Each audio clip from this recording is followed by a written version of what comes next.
story begins in Breckenridge, a city in Summit County, Colorado, nestled in the Rocky Mountains and famous for its ski resorts. Winter is the peak tourist season, attracting many visitors.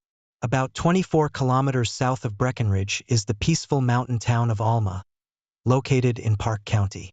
The residents of this small town are warm-hearted and kind, fostering a strong sense of community and mutual support.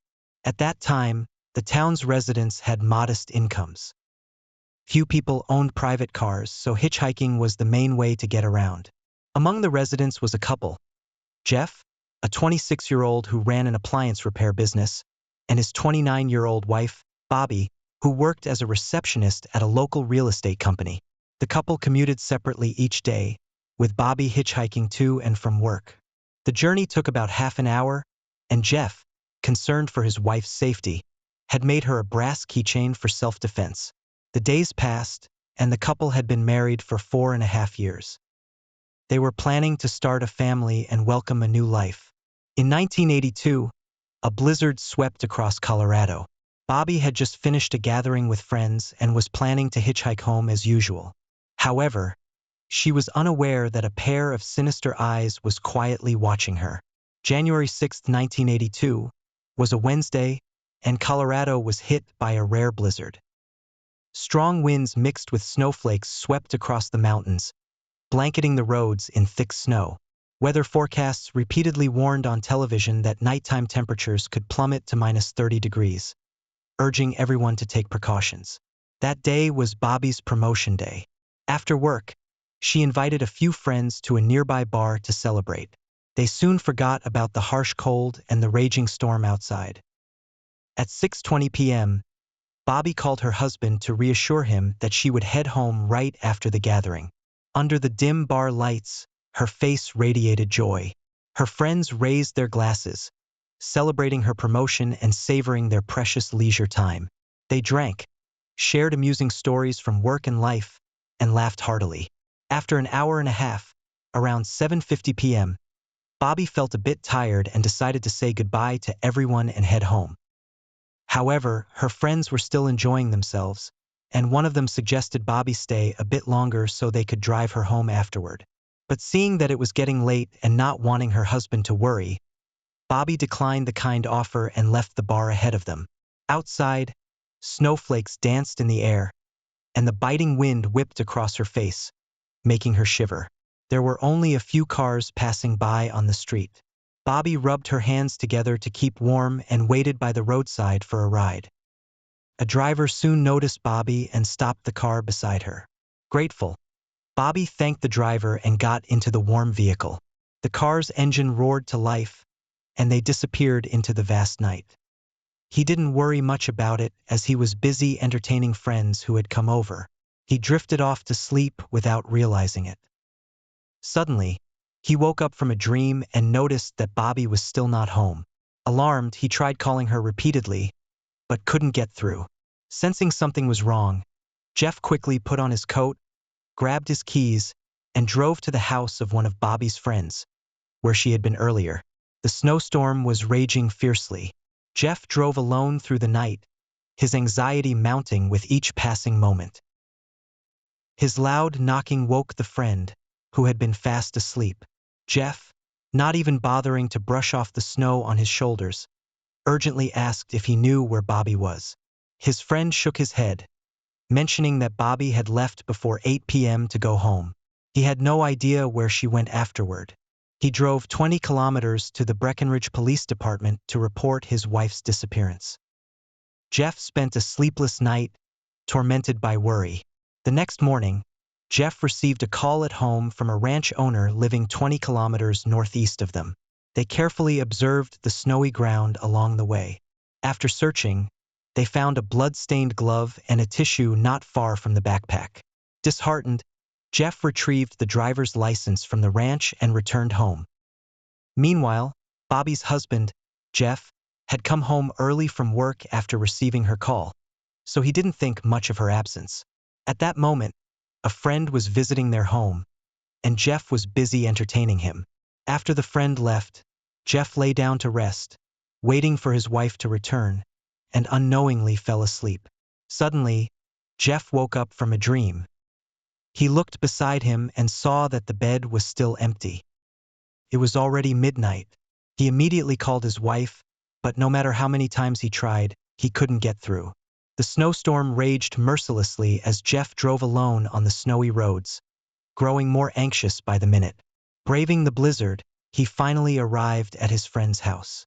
By then, his friend was already asleep and was awakened by Jeff's loud knocking on the door. Groggily, he opened the door. Hearing this, Jeff felt a sinking dread. However, the police told him that only a few hours had passed since she went missing, which wasn't enough time to file a report. That night, Jeff tossed and turned, unable to sleep. Early the next morning, he received a phone call at home. The caller was a rancher who lived 20 kilometers northeast of their home. The rancher said that during his morning rounds, he had noticed some items on the road. Upon closer inspection, he found a driver's license and some personal belongings. The driver's license belonged to Bobbie. After discovering this, the rancher called the number on the license and reached Jeff. Without hesitation, Jeff gathered a few friends and headed to the ranch. As they drove, they carefully observed the snowy landscape outside the car windows. Sure enough, they spotted a conspicuous blue backpack.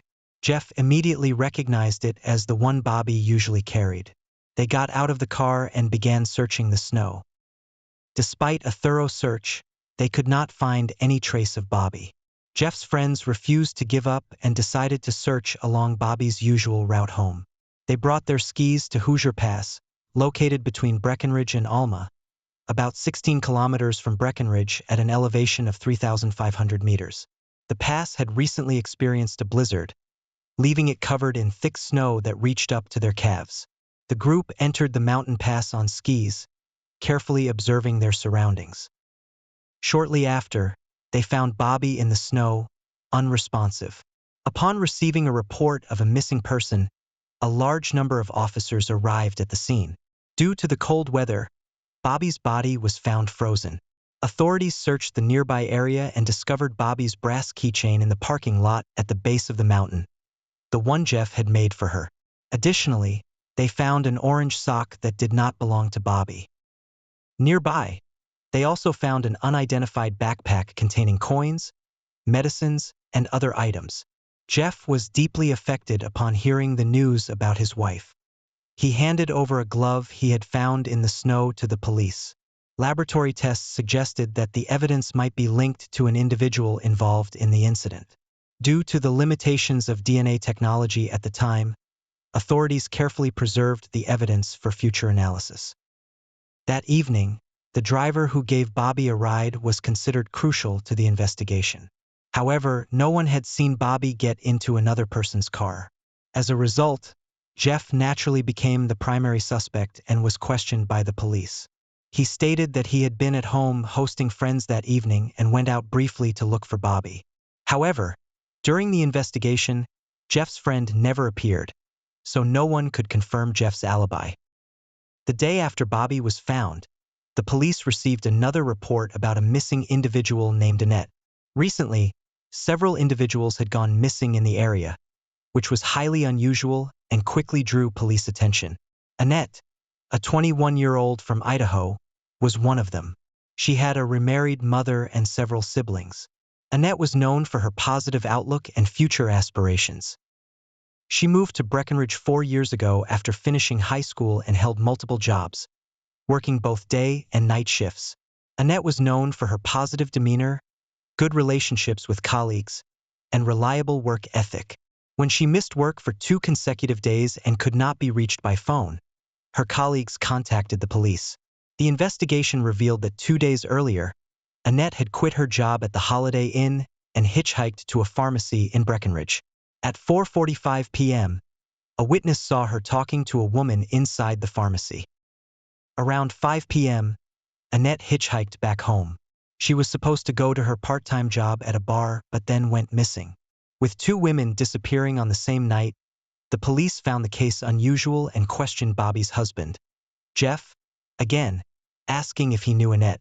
Initially, Jeff denied knowing her, but a few days later, He saw Annette's photo in the newspaper and recalled some memories.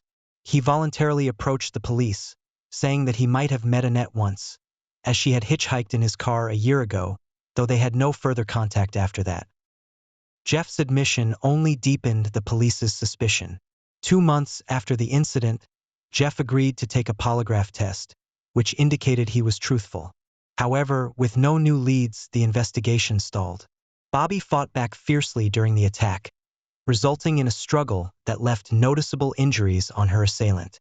Eventually, she fell to the ground, wounded. While the killer was dealing with Bobbie's belongings, he mistakenly assumed the short socks in the car were hers and discarded them along with her other items. However, the police made a crucial discovery. Inside Annette's wallet, they found a business card belonging to Bobbie's husband, Jeff. Jeff had admitted to knowing Annette 6 months earlier, but the presence of his business card significantly increased suspicion. Jeff explained that he was promoting his electrical repair business at the time and handed out his card to nearly every hitchhiker he picked up, including Annette. While Jeff's explanation seemed plausible, it couldn't be confirmed or disproven. Further adding to the suspicion, Jeff had previously informed the authorities of a premonition he had about Annette's situation.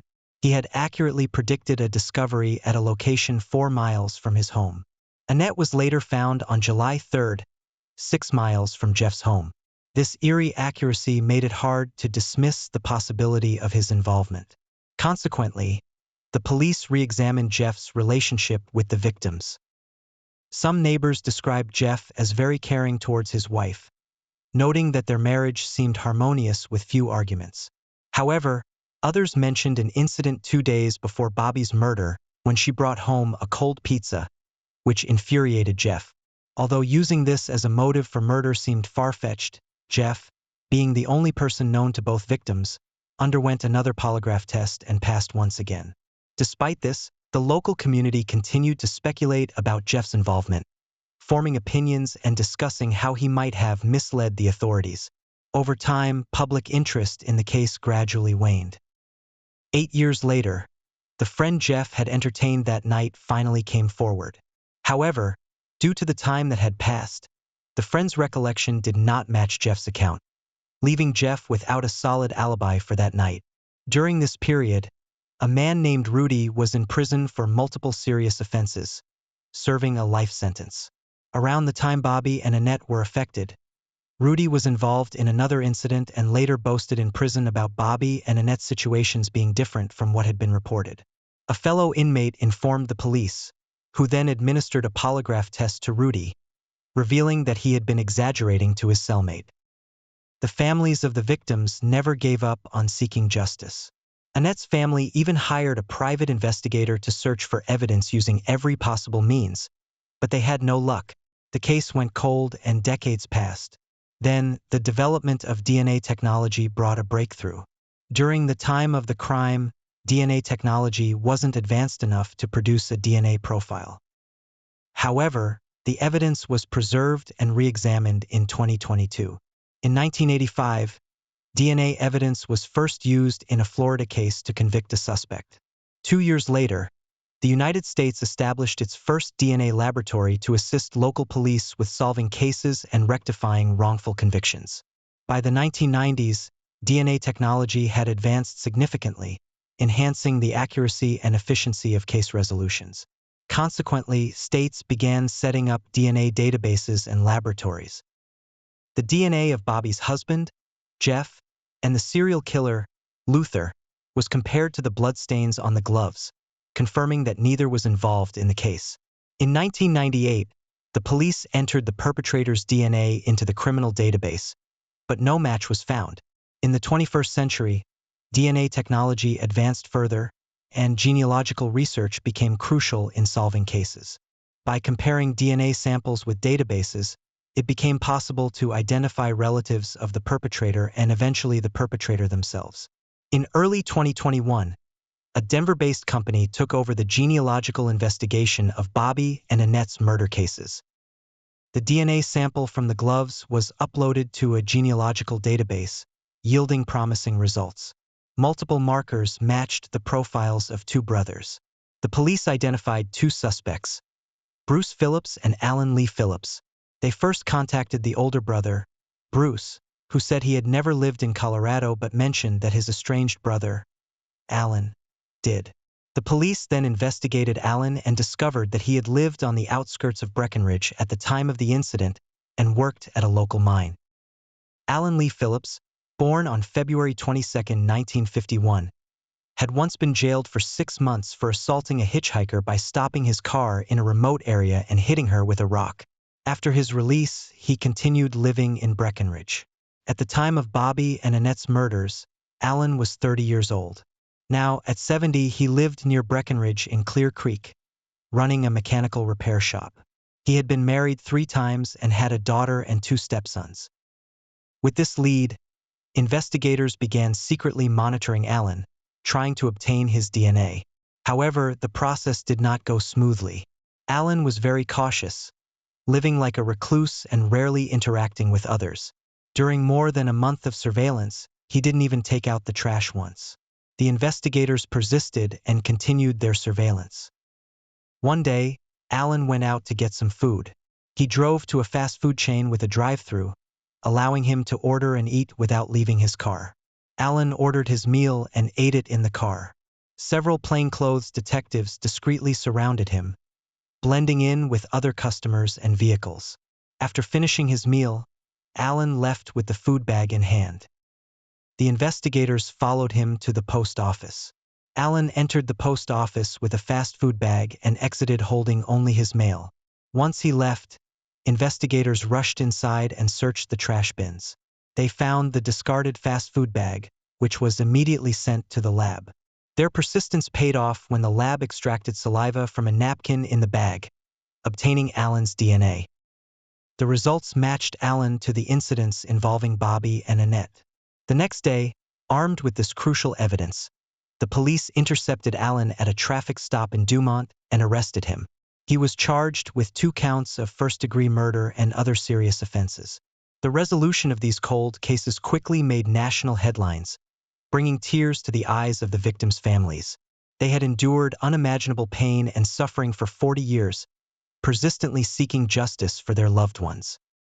Finally, they received the news of the perpetrator's capture.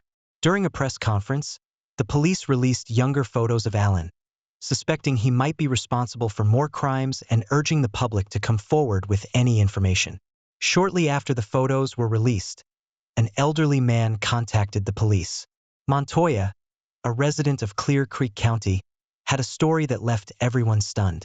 He revealed that he had personally rescued the very criminal in question on a snowy night 40 years ago.